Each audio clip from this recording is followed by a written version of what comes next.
Masters నిన్న కథలో మనం ఏం తెలుసుకున్నామంటే, ఎలాంటి బాధ్యతల వల్ల మనం ఎలా కూరుకుపోతున్నామో అని. అంటే నేను బాగుపడాలి ఫస్టు. నేను మంచిగా చదువుకోవాలి, మంచిగా బాగుపడాలి, మంచి ఉద్యోగం రావాలి, మళ్ళీ మంచి మళ్ళీ సంబంధాలు రావాలి. సంబంధాల దగ్గర ఆగిపోదు. మంచి సంబంధాలొచ్చిన తర్వాత అందులో మంచిది పిక్ చేసుకోవాలి, మంచి భర్త దొరకాలి. మంచి భర్త దొరకంగానే మళ్ళీ మా ఇద్దరి జాబ్‌లు, కెరియర్స్ అన్నీ బావుండాలి. తర్వాత మా పిల్లలు బావుండాలి. తర్వాత పిల్లలు పుట్టాలి, పిల్లలు బాగుండాలి, పిల్లలు బాగా చదువుకోవాలి. చదువుకున్నాక వాళ్ళకి మంచి చదువులు, జాబ్‌లు అన్నీ వచ్చేయాలి. జాబ్‌లొచ్చేసిన తర్వాత అక్కడితో ఆగదు. జాబులొచ్చిన తర్వాత వాళ్ళకి పెళ్ళిళ్ళు గావాలి, మంచి పెళ్ళాలు రావాలి. పెళ్ళాలొచ్చిన తర్వాత వాళ్ళకి పిల్లలు పుట్టాలి. అంటే నాకు మనవలు పుట్టాలి.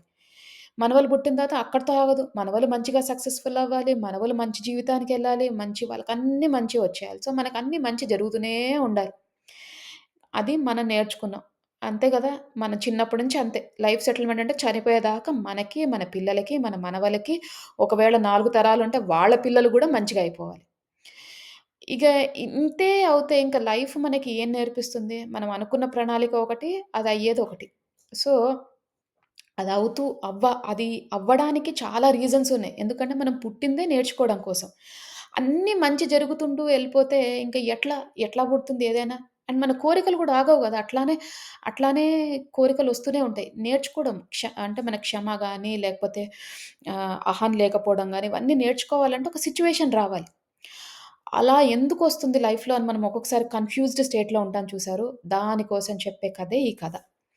ఈ కథలో ఏంటంటే కర్మ ఏ విధంగా వస్తుంది అనేది మనకు చెప్తుంది. మనకు తెలీదు. అంతా బాగా జరుగుతుంటుంది. సడెన్‌గా ఏదో పని చేస్తాం. పిచ్చి పని చేస్తాము. తెలియని పని చేస్తాము. అది అనుకోని పని చేస్తాము. ఎందుకు చేస్తామంటే కర్మ టైమొచ్చింది కాబట్టి.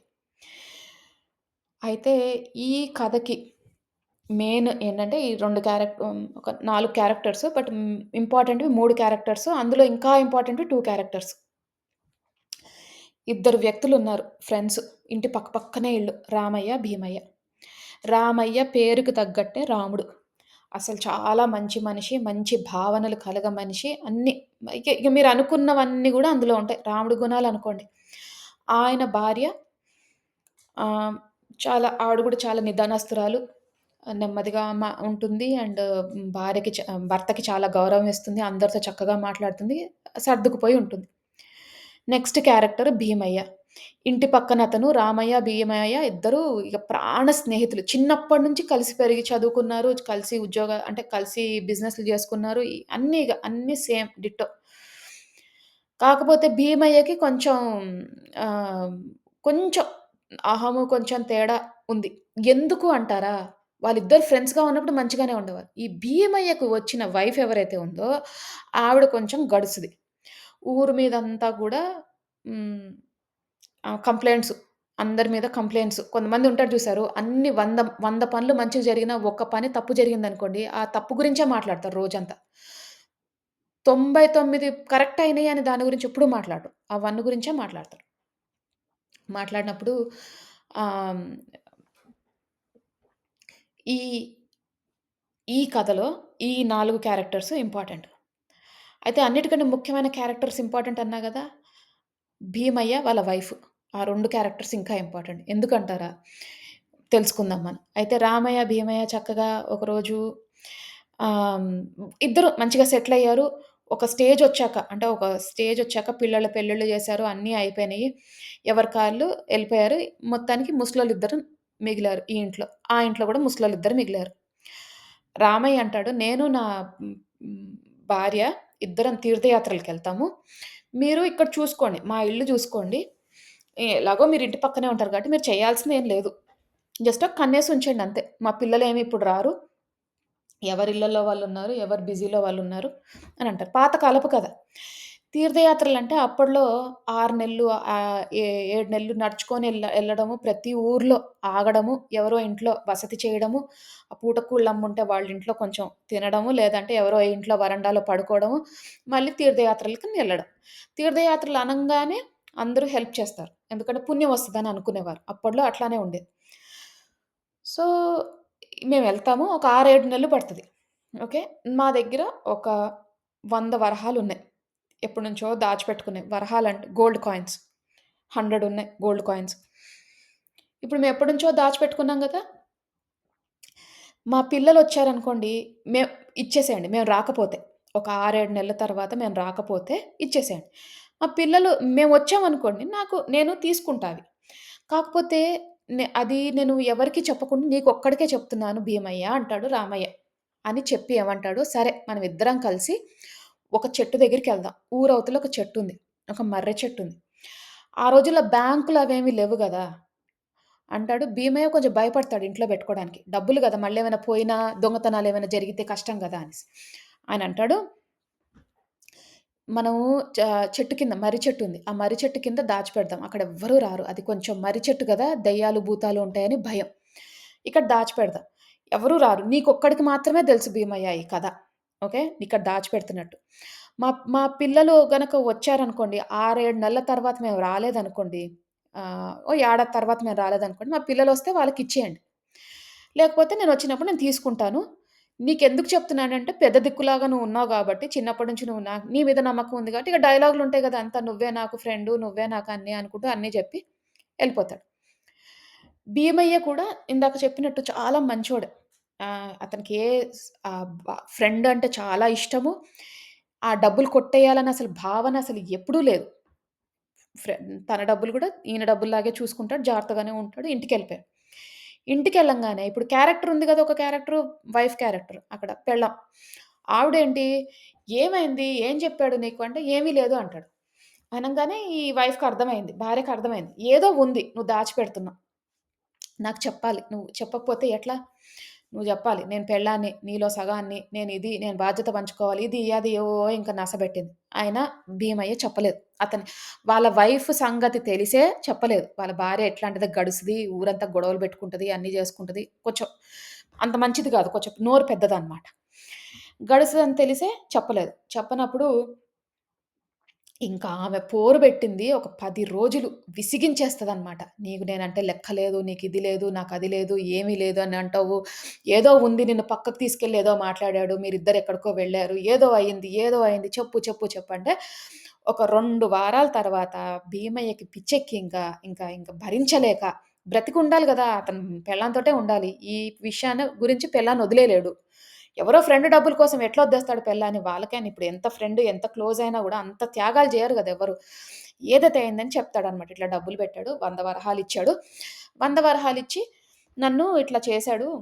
ఆహ్, ఉంచుకోమన్నాడు. పెద్ద దిక్కుగా పెట్టాడు. అంటే ఈ విల్లు అట్లాంటివి రాయకుండా పెద్ద దిక్కుగా పెట్టాడంటే, 100 వరహాలు తీసుకెళ్ళి చెట్టు కింద పెడతారా ఎవరైనా? బుద్ధిలోనోళ్ళు పెడతారసలు? ఏమైనా అర్థం ఉందా? ఒక పని చేద్దాం. మీరు 100 వరహాలు తెచ్చేయండి. తెచ్చేసి నేను గోల్డ్ చేపించుకుంటా. గోల్డ్ అంటే చేపించుకుంటా అంటే నగలు చేయించుకుంటా. వాళ్ళెప్పుడో 6 నెలల తర్వాత వస్తారు. 6 నెలలైతే ఎందుకు వేస్ట్ చేయడం? ఇన్వెస్ట్‌మెంట్ అయితది కదా! నేను గోల్డ్ చేయించుకుంటే నేను వాడినట్టుంటది చక్కగా. 6 నెలలప్పుడు ఏం చేద్దాం? అమ్మేసి వాళ్ళ డబ్బులు వాళ్ళకిచ్చేద్దాం వాళ్ళొచ్చినప్పుడు. వచ్చినప్పుడు చూసుకోవచ్చు. వాళ్ళసలు వస్తారో రారో. ఆ కాలంలో ఏంటంటే తీర్థయాత్రలకెళ్ళిన వాళ్ళు చాలా మంది తిరిగి రారు. ఎందుకంటే ఎక్కడో ప్రాబ్లమ్స్ వచ్చి ఎక్కడో చిక్కుకుపోవడమో ఏదో అయ్యి ఏదో అవుతది. సో, తను కాన్ఫిడెంట్ అన్నమాట. భీమయ్య పెళ్ళాం చాలా కాన్ఫిడెంట్ వాళ్ళు ఎట్లాగో తిరిగి రారు అని. అట్లెట్లా వదిలేస్తారు మీరంటే వాళ్ళ పిల్లలకిచ్చి ఎళ్ళాడు గదా! తప్పు అది పాపము మనకి. వాళ్ళ పిల్లలకి ఇయ్యమని చెప్పాడు ఆయన రాకపోతే. మనం ఎట్లా వాడుకుంటాం అంటే, పిల్లలకేం తెలుసు? వాళ్ళ నాన్న దగ్గరున్నాయని. నిజంగా తెలిస్తే వాళ్ళొచ్చి మనల్ని నిలదీస్తారు. అప్పుడు ఇద్దాం కావాలంటే. పిల్లలకే తెలీదు గదా! వాళ్ళ నాన్నిచ్చినట్టు. పిల్లలకైతే ఏముంది, మనకైతే ఏముంది. వచ్చినప్పుడు చూసుకుందాం. 6 నెలల తర్వాత చూసుకుందాం. అప్పుడు గదా పని. 6 నెలల వరకైతే నేను వాడుకుంటాను అని చెప్పి ఇంక నస పెట్టేసేటప్పటికి ఇతనింక పిచ్చెక్కిపోయి సరేలే అని ఒప్పుకుంటాడు. ఆమె ఏం చేస్తది గబగబా 100 వరహాలు తీసుకెళ్ళి గోల్డ్ అంతా కరిగించేసేసి అవన్నీ చేయించేసుకొని వస్తది.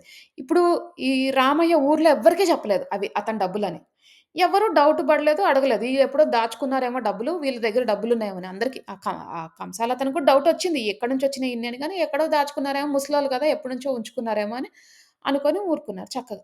ఇక ఆ నగలేసుకునేది, పొద్దున్నుంచి రాత్రి నగలేసుకొనే తిరిగేది ఇంట్లో. ఇంట్లో యేసుకునేది, ఎక్కడికెళ్ళినా నగలు మొత్తం 6 నగలు, ఈ నగలు, ఆ నగలు, కమ్మలు, జుంకీలు ఏందేందో అన్నీ యేసుకొని కూర్చునేది. ఇట్లానే అయింది. అయిన తర్వాత ఒకరోజు ఈమె నగలేసుకొని తిరగడం ఇగ చూస్తారు గదా! ఊర్లో దొంగలు మాటలన్నీ అట్లా ఎళ్తుంటాయి.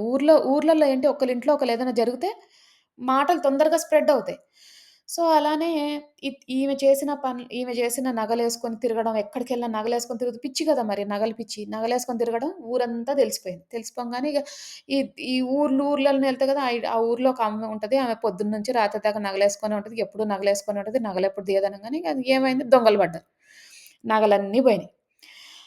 బాధపడతాడు భీమయ్య. "ఎలాంటి పని చేశావే అసలు? ఎందుకింత ఈ నగలన్నీ పోగొట్టుకొని ఇట్లా జేసి మనం ఇప్పుడు వాడొస్తే రామయ్య వస్తే నేనేం ఆన్సర్ చేస్తాను" అంటే, "వచ్చినప్పుడు గదా చూసుకుందాం.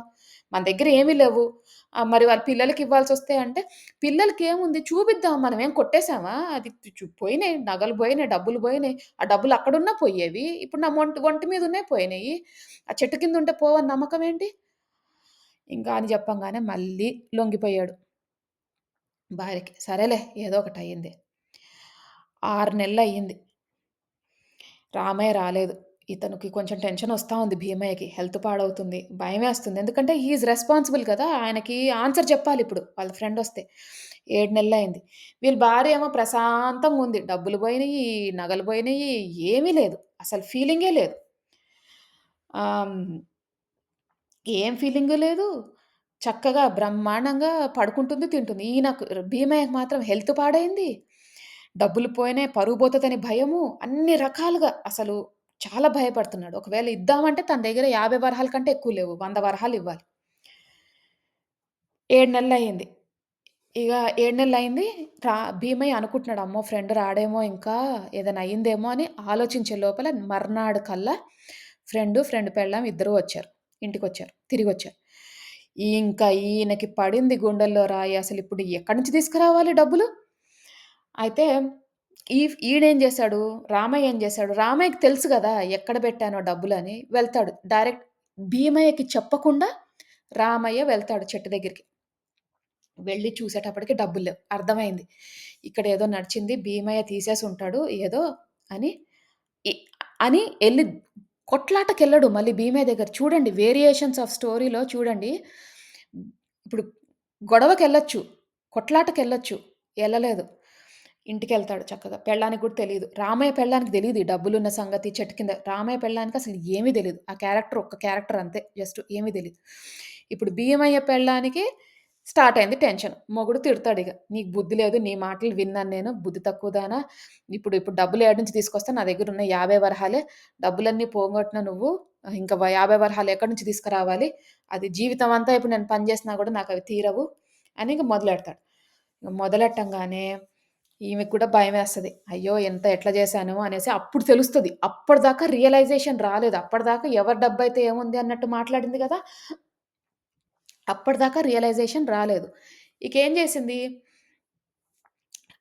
అప్పుడు ఈయనేం జేస్తాడు, భీమయ్య అంటాడు, నా దగ్గర భీమయ్య దగ్గరున్న 50 వరహాలు, ఇంకో 50 వరహాలు అప్పు తీసుకొని వెళ్ళి చెట్టు కింద పెడదామని అనుకుంటాడు. అప్పుడే రామయ్య ఒస్తాడు. రామయ్య ఒచ్చి అంటాడు, "భీమయ్య, నేను మనమిద్దరం ఎళ్లి అక్కడ దాచాం గదా! ఇవాళ రాత్రెళ్లి తెచ్చుకుందాం మనం అవి. ఎందుకంటే పొద్దునంటే ఎవరైనా చూస్తారు గదా! మనం రాత్రెళ్లి ఆ కాయిన్స్ తెచ్చుకుందాం" అని చెప్తాడు. అంటే చూడండి రామయ్య గొడవ పడకుండా తెలివిగా వాళ్ళ ఫ్రెండ్‌కి ఏం జెప్తున్నాడు, మనం రాత్రే తెచ్చుకుందాం అంటే హింట్ ఇద్దాము అని అనుకున్నాడు. ఏంటి నేనిట్లా రాత్రెళ్లి తెచ్చుకుంటాను డబ్బులు అని.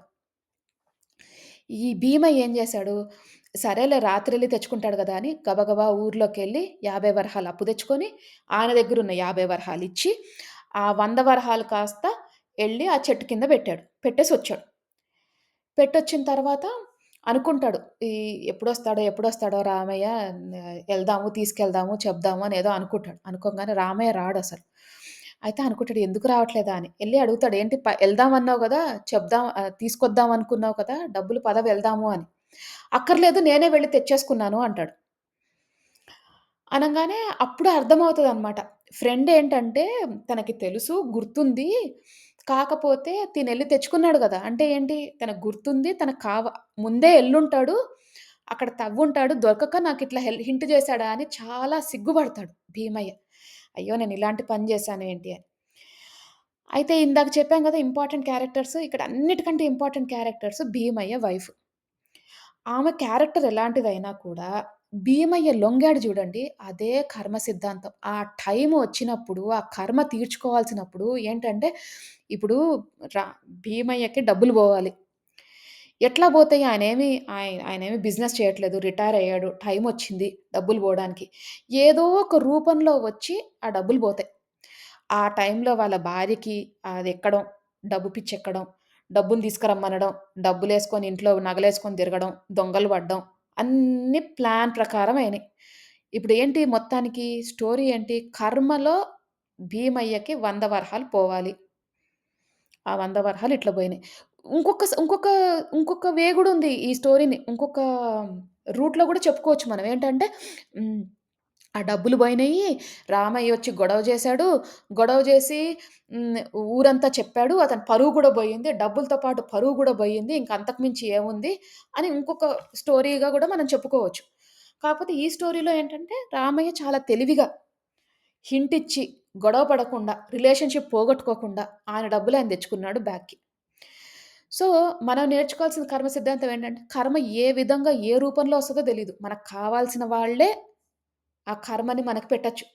మనకి ఇప్పుడు వాళ్ళ భార్యే గదా! అర్థం చేసుకోవచ్చు గదా! తప్పు మనది కాదు. నా నా భర్తకి ఇబ్బందవుతది. నేను ఇలాంటి పిచ్చి పని జేస్తే అని అనుకోవచ్చు గదా! అనుకోలే.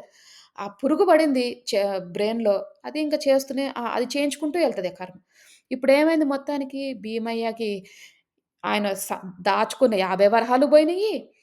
అప్పు తీసుకొచ్చాడు. ఈ అప్పుని తీర్చడానికి ఇద్దరు ముసలోళ్ళు భీమయ్య పెళ్ళాం కష్టపడాల్సొచ్చింది. అదే నేర్చుకున్నది. ఆయన లేసుకున్న లెసన్ అది. సో, ఇలాంటివి మనకెన్నో జరుగుతాయి లైఫ్‌లో. ఎన్నో అనుకుంటాం. ఎక్కడో ఇన్వెస్ట్ చేద్దాం అనుకుంటాము. ఎక్కడో ఎవరో అడిగారని ఇస్తాము. ఇంట్రెస్ట్‌కి ఇస్తాము డబ్బులు. అన్ని రకాలుగా అన్నీ చేస్తాం. మనం తెలుసుకుందేంటంటే, మనము రాసిపెట్టుంటే మీరు ఎంత ప్లాన్డ్‌గా చేసినా, ఏది చేసినా గూడా అవి పోతాయి.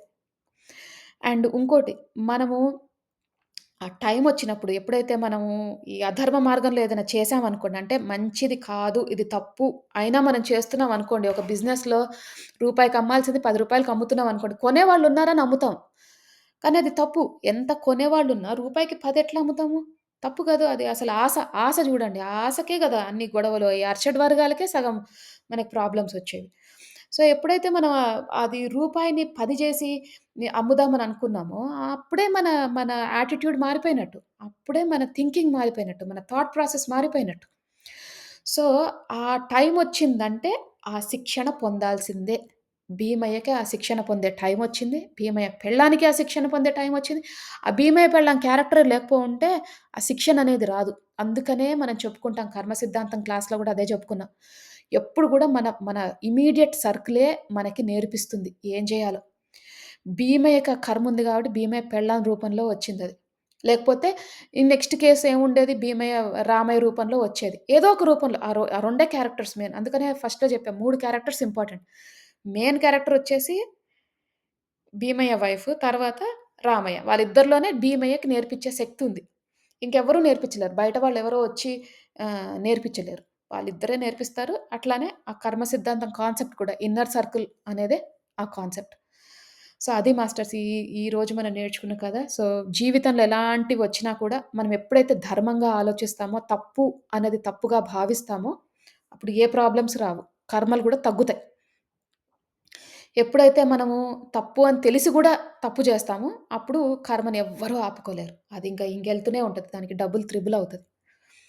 అందరూ చక్కగా కథ విన్నారు గాబట్టి, ఇక మనము ధ్యానం చేసుకుందాం మాస్టర్స్. అందరూ స్థిర సుఖాసనంలో కూర్చోండి. అంటే మీకు ఏ పొజిషన్ కంఫర్టబుల్‌గా అనిపిస్తే ఆ పొజిషన్‌లో కూర్చోండి. ఒకవేళ మీ ఆరోగ్య రీత్యా మీరు కూర్చోలేకపోతే పడుకొని కూడా ధ్యానం చెయ్యొచ్చు. కూర్చున్నప్పుడు మీరు వెన్నుముక్క స్ట్రెయిట్‌గా ఉండేటట్టు చూడండి. తల నిటారుగా పెట్టండి. వేలల్లో వేలు పెట్టుకోండి. కళ్ళు 2 మూసుకోండి. అలాగే పడుకొని ధ్యానం చేసేవారు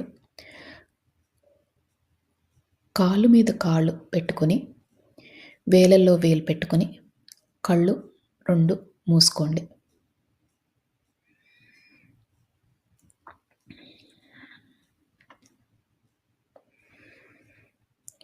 ఇప్పుడు మనము నిండు శ్వాసని తీసుకుందాం. అంటే శ్వాస ఎంత నిండుగా ఉండాలంటే, మనం శ్వాస లోపలికి పీల్చుకుంటున్నప్పుడు, ఈ విశ్వంలోని సమస్త కాస్మిక్ ఎనర్జీ అంతా కూడా మీ శరీరంలోకి వెళ్తున్నట్టు భావించండి. ఈ విశ్వంలో ఎంతో మంచి పాజిటివ్ ఎనర్జీ ఉంది. అదంతా కూడా మనం స్వీకరిస్తున్నాం. మన శరీరాన్ని, మన మనసుని ఓపెన్ చేసి పెట్టుకున్నాం. ప్రతి ఒక్క కాస్మిక్ ఎనర్జీ గానీ, పాజిటివ్ ఎనర్జీ గానీ రిసీవ్ చేసుకునే స్థితిలోకి వెళ్ళబోతున్నాం. అందుకని చక్కగా ఒక్క నిండైన శ్వాస తీసుకోండి.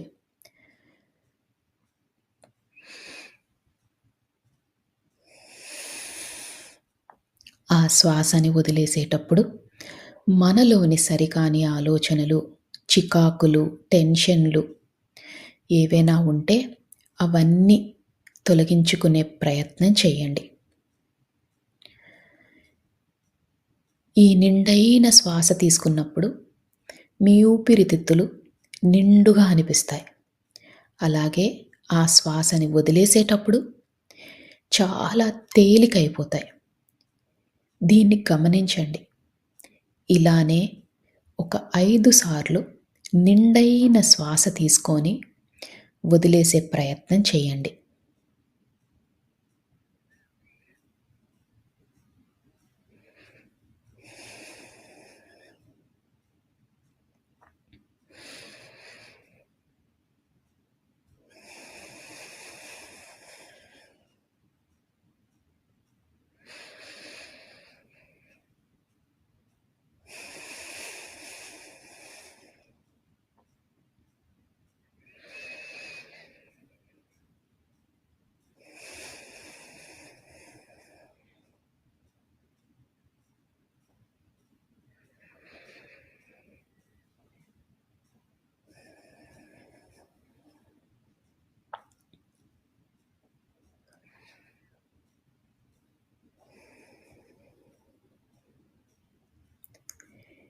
ఇప్పుడు మీ మనసు, శరీరం చాలా తేలికైనట్టు మీకు భావన కలుగుతుంది. మనమిప్పుడు శరీరంలో ప్రతి భాగాన్ని రిలాక్స్ చేసుకునే ప్రయత్నం చేద్దాం. అంటే ముందుగా సహస్రారం, తల భాగం, దాన్ని రిలాక్స్ చేసుకునే ప్రయత్నం చేద్దాం. అలానే ముఖము, చెవులు, భుజాలు, చేతులు, చేతి వ్రేళ్ళు, పొట్ట, నడుము, కాళ్ళు, పాదాలు, కాలివ్రేళ్ళు అన్నిటినీ రిలాక్స్ చేసుకోండి. రిలాక్స్ చేయడం అంటే మీరు కంఫర్టబుల్ పొజిషన్లో కూర్చున్నట్టు, అలానే తేలిగ్గా అయినట్టు మీకు అనిపిస్తే మీ శరీరం రిలాక్స్ అవుతున్నట్టు. బిగించి పట్టకండి. శరీరాన్ని చాలా లూజ్గా, రిలాక్స్డ్గా చేయండి.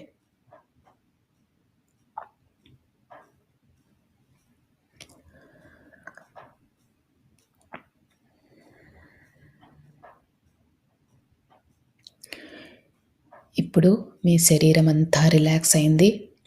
మీ మనసు కూడా చాలా తేలిక అయ్యింది.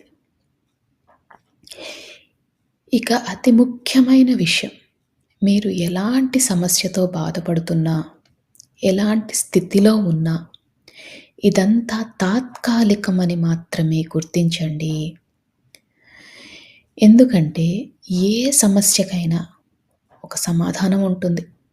దాని దొరికే ప్రయత్నమే, దాన్ని కనుక్కునే ప్రయత్నమే ఈరోజు మనం చేసే ఈ ధ్యానం. అందుకని శరీరం అంతా రిలాక్స్ చేస్తున్నాం, మనసుని రిలాక్స్ చేస్తున్నాం. ఎలాంటి పరిస్థితులైనా కూడా ఒక అరగంట పాటు మనం అది పక్కన పెడుతున్నాం. అంటే దాన్ని మర్చిపోయే ప్రయత్నం చేస్తున్నాం. మరి ఇది మర్చిపోవాలంటే మనకి ఆ భగవంతుని శక్తి కావాలి. మీ ఇష్టదైవమైన ఎవరైనా మీ ఇష్టదైవం ఉంటే ఆ ఇష్టదైవాన్ని మనస్ఫూర్తిగా నమస్కరించుకోండి.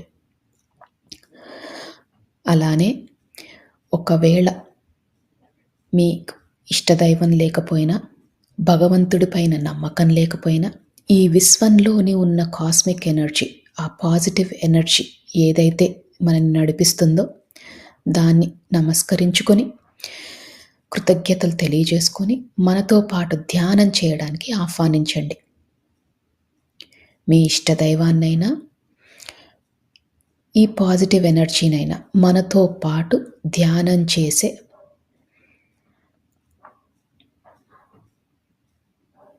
అవకాశాన్ని మనకి ఇవ్వమని మనస్ఫూర్తిగా ఆర్తితో చెప్పుకోండి.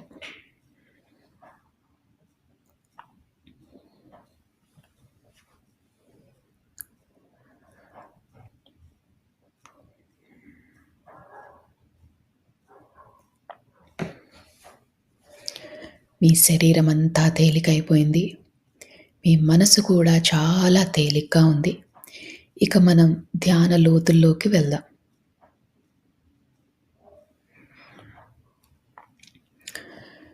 మీకు కనుబొమ్మల మధ్యన బొట్టు పెట్టుకునే దగ్గర రకరకాల రంగులు కనిపిస్తాయి. కొన్నిసార్లు విజన్స్ కానీ, కాంతులు కానీ కనిపిస్తాయి.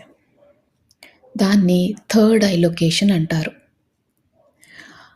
ఈ ధ్యానం మొత్తంలో కూడా ఆ లొకేషన్లో, అంటే మీ కనుబొమ్మల మధ్యన దృష్టి పెట్టేలాగా, దాని మీద ఫోకస్ పెట్టేలాగా చూసుకోండి. మీకు ఎప్పుడు ఆలోచనలు వచ్చినా నెమ్మదిగా శ్వాస మీదికి ధ్యాస మరల్చండి.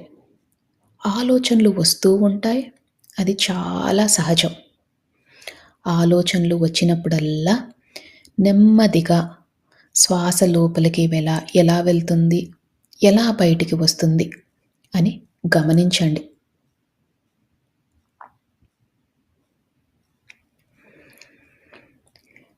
ఆలోచనలతో పోట్లాడొద్దు. నెమ్మదిగా శ్వాస మీదికి ధ్యాస మరల్చండి.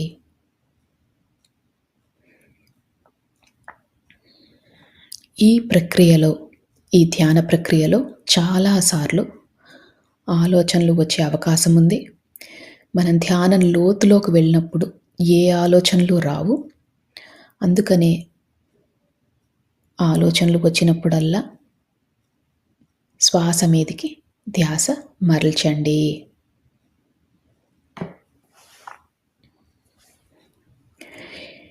మనం ధ్యాన లోతుల్లోకి వెళ్ళబోతున్నాము. ఇక 3 సార్లు మళ్ళీ మంచి నిండైన శ్వాస తీసుకొని వదిలేయండి. శ్వాస తీసుకుంటున్నప్పుడు మీతో పాటు ఉన్న భగవంతుని శక్తి కూడా మీ దగ్గరికి వస్తున్నట్టు, అలానే ఈ విశ్వంలోని కాస్మిక్ ఎనర్జీ శక్తి అంతా కూడా మీ శరీరంలోకి వెళ్తున్నట్టు భావించండి. ఈసారి ఆ శక్తి రెండింతలయ్యింది. ఎంతో అద్భుతమైన ఈ శక్తిని మనం స్వీకరిస్తున్నాం. అందుకని శ్వాస లోపలికి వెళ్ళేటప్పుడు చక్కగా నిండుగా మీ ఊపిరితిత్తులన్నీ కూడా నిండుగా అయ్యేటట్టు భావించి ఆ శ్వాసని తీసుకొని మళ్ళీ వదిలేయండి. ఇలా 3 సార్లు చెయ్యండి.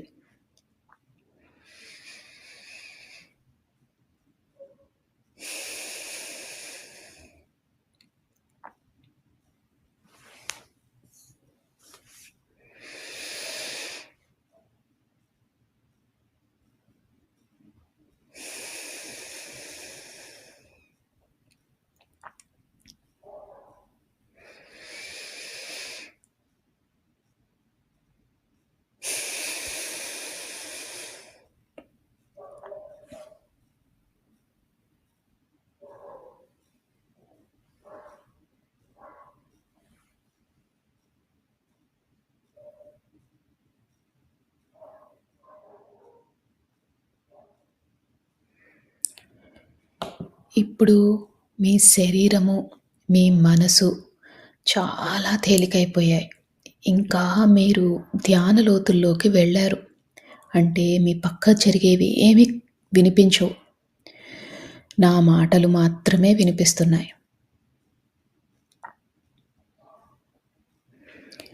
ఆ కనుబొమ్మల మధ్యన ఉన్న ఆ ప్రదేశాన్ని అంటే థర్డ్ ఐ లొకేషన్‌ని బాగా ఫోకస్‌లో పెట్టండి. ఒక్కోసారి మీకు ఆ థర్డ్ ఐ లొకేషన్‌లో కొంచెం భారంగా అనిపించినా, నొప్పిగా అనిపించినా అది చాలా సహజం.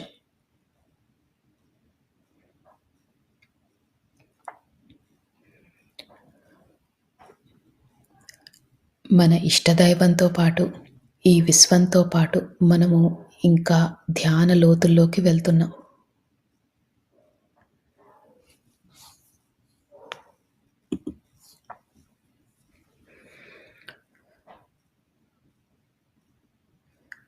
ఈ ధ్యాన లోతుల్లోకి వెళ్ళేటప్పుడు మీరు గమనించాల్సిన విషయం, మీ శరీరమంతా చాలా తేలికైపోయింది. మీకు ఎలాంటి ఇబ్బందులు లేవు. మీరు చాలా ధ్యాన స్థితికి వెళ్ళబోతున్నారు. ఈ విశ్వం మనకు సహకరిస్తుంది. మనము అద్భుతమైన స్థితికి వెళ్ళబోతున్నాం. మనకున్న పరిస్థితులు తాత్కాలికం మాత్రమే.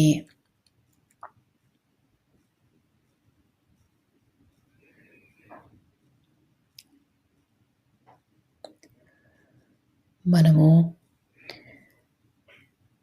ఈ జీవితానికి, ఈ విశ్వానికి, మన ప్రయాణానికి, ఈ జీవన ప్రయాణానికి కృతజ్ఞతలు తెలియజేసుకోవాలి. ఎందుకంటే ఎంతో అదృష్టం ఉంటే మనం ఈ ధ్యాన మార్గంలోకి వచ్చాము. జ్ఞానాన్ని తెలుసుకుంటున్నాము. అందుకని మనము మనస్ఫూర్తిగా ఒకసారి కృతజ్ఞతలు కూడా తెలియజేసుకుందాం.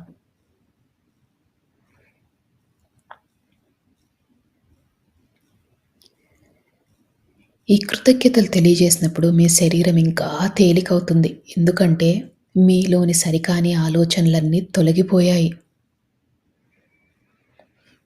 మీరు ఎంతో రుణపడి ఉన్నారు ఈ అవకాశానికి, ఈ విశ్వానికి.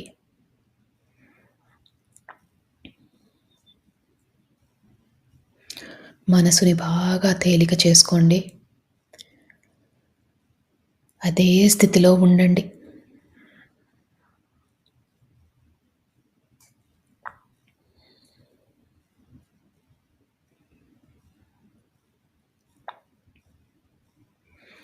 ఆలోచనలు వస్తూ ఉంటాయి. ఆలోచనలు వచ్చినప్పుడల్లా కూడా నెమ్మదిగా శ్వాస మీదికి ధ్యాస మరల్చండి.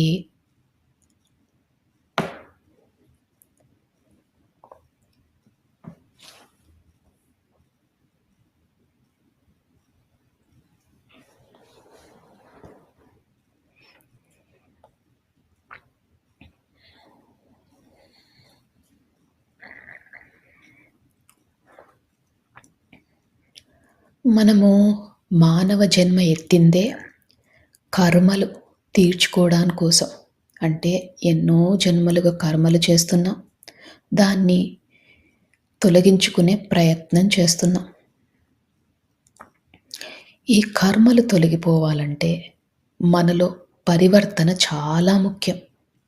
అలానే పశ్చాత్తాపం, ప్రాయశ్చిత్తం కూడా చేసుకోవాలి.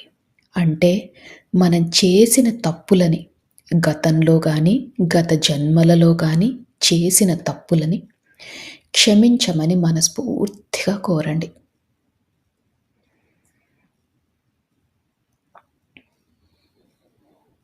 అలానే పరివర్తనలో ఉంటాము అని సహాయం కావాల్సిన వాళ్ళకి సహాయం చేస్తామని మనస్ఫూర్తిగా సంకల్పం చేసుకోండి.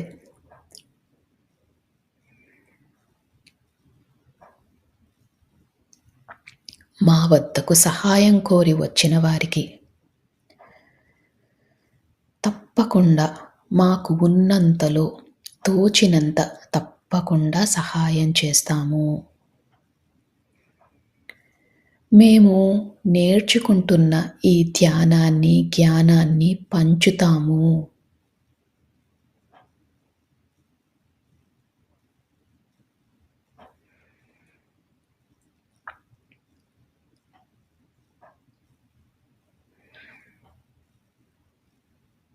ప్రతి జీవాత్మకు కూడా మా వల్లే సుఖంగా బ్రతికే హక్కు ఉందని తెలుసుకున్నాము.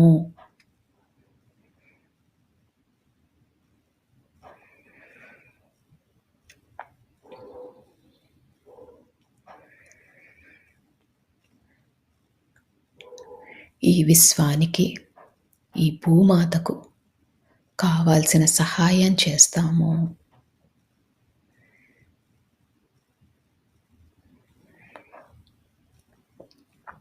ఈ సంకల్పాలు మనం చెప్పుకున్నప్పుడు మీ శరీరం ఇంకా తేలికవుతుంది. మీ మనసు కూడా బాగా తేలికవుతుంది.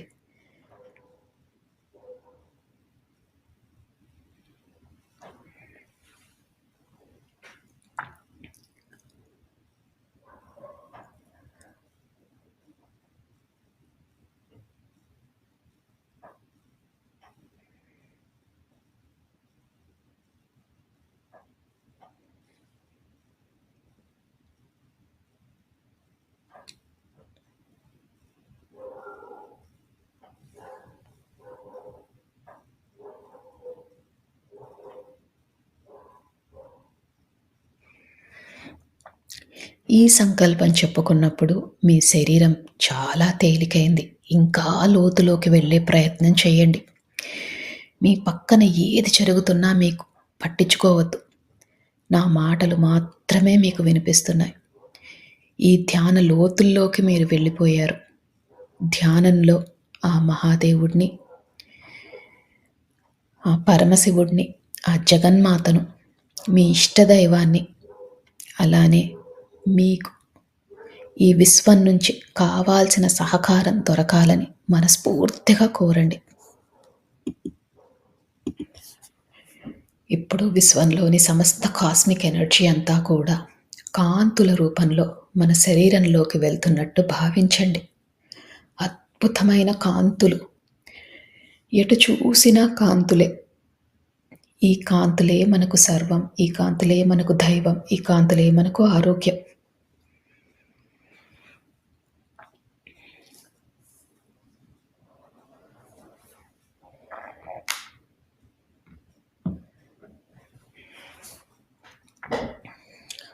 ఈ అద్భుతమైన కాంతుల వల్ల మన శరీరం చాలా ఆరోగ్యంగా ఉంటున్నట్టు భావించండి. అలానే ఈ ధ్యానం చేసినందువల్ల మనలోని సరికాని ఆలోచనలు అన్నీ తొలగిపోతున్నట్టు భావించండి.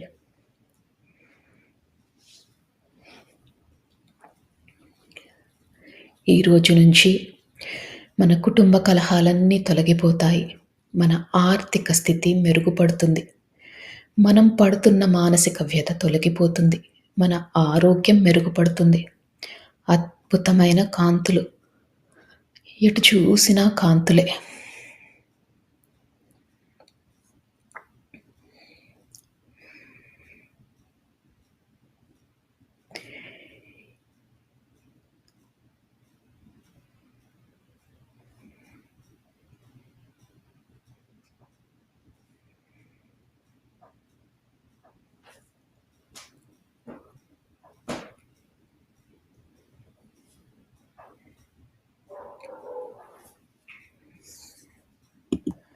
ఇంకా ఇంకా ధ్యాన లోతుల్లోకి వెళ్తున్నారు. అద్భుతమైన స్థితి, శరీరము, మనసు అన్నీ తేలికైపోయాయి.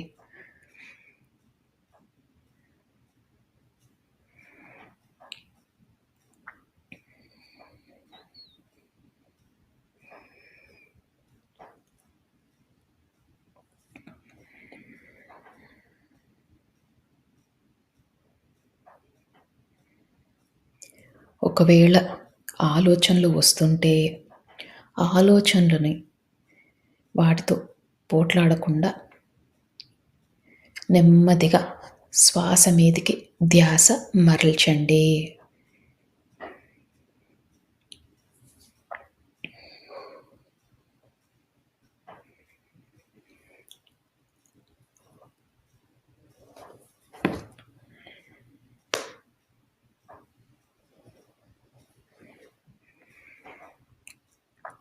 ఇంకా ఇంకా ధ్యాన లోతుల్లోకి వెళ్తున్నారు.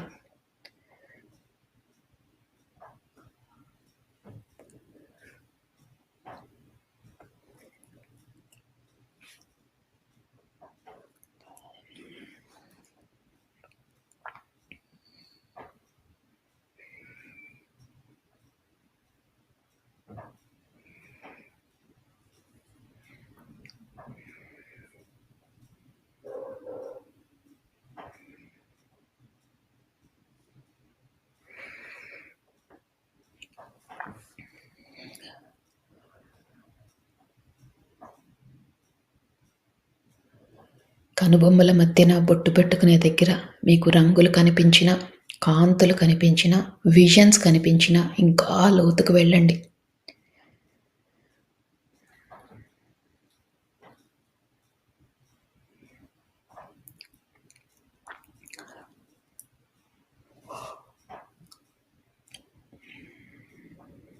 అద్భుతమైన ధ్యాన స్థితిలో ఉన్నారు.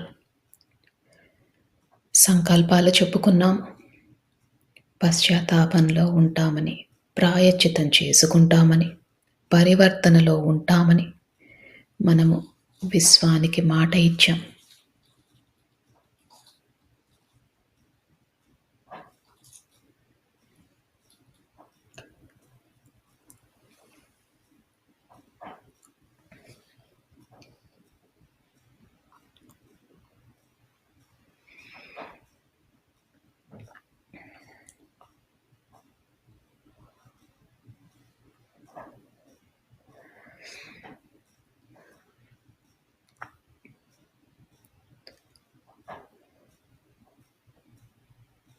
మీ శరీరాన్ని గమనించండి.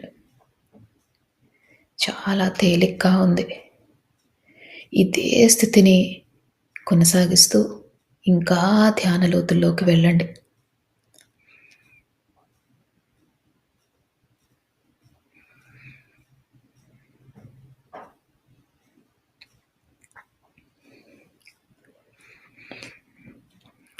ఇప్పుడు మీరు ఈ జన్మలో ఎవరినైనా మీరు బాధ పెట్టి ఉంటే మనస్ఫూర్తిగా వాళ్ళకి క్షమాపణలు తెలియజేసుకోండి. అజ్ఞానంతో, అహంకారంతో వాళ్ళని బాధ పెట్టాము అని మనస్ఫూర్తిగా వాళ్ళని క్షమించమని కోరండి.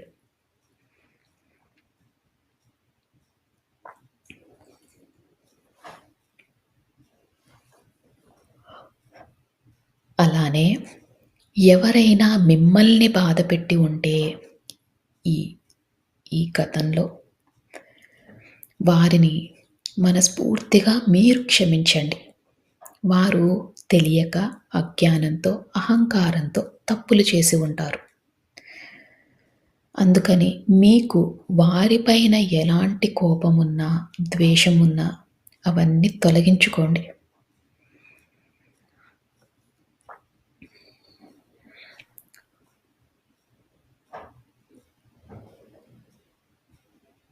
ఇలా చేసినప్పుడు మన మనసు శూన్యమవుతుంది.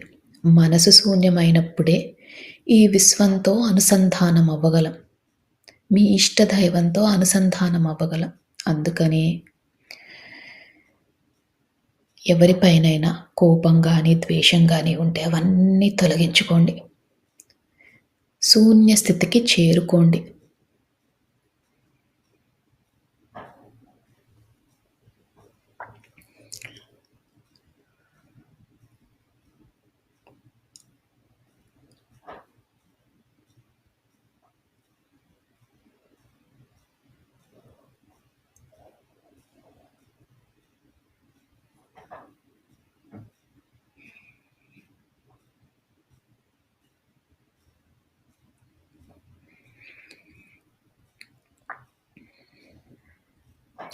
ఎప్పుడైతే మనం క్షమాపణ కోరామో, మనని బాధపెట్టిన వారిని క్షమించామో, మన మనసు శూన్య స్థితికి చేరుకుంది. మీరు ఇంకా ధ్యాన లోతుల్లోకి వెళ్తున్నారు. ఆ విశ్వంతో అనుసంధానం అవుతున్నారు.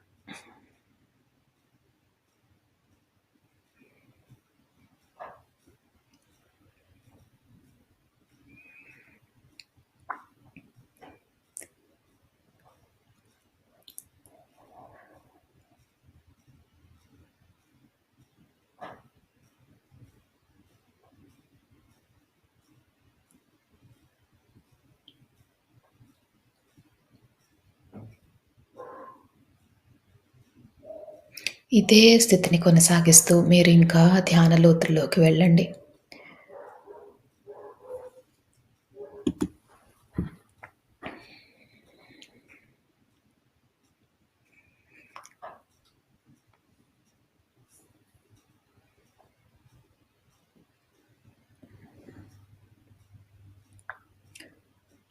అద్భుతమైన ధ్యాన స్థితిలో ఉన్నారు. ఇదే స్థితిని కొనసాగిస్తూ మీరు ఇదే స్థితిలో ఉండొచ్చు. ఒకవేళ ఈ స్థితి నుంచి బయటికి రావాలనుకుంటే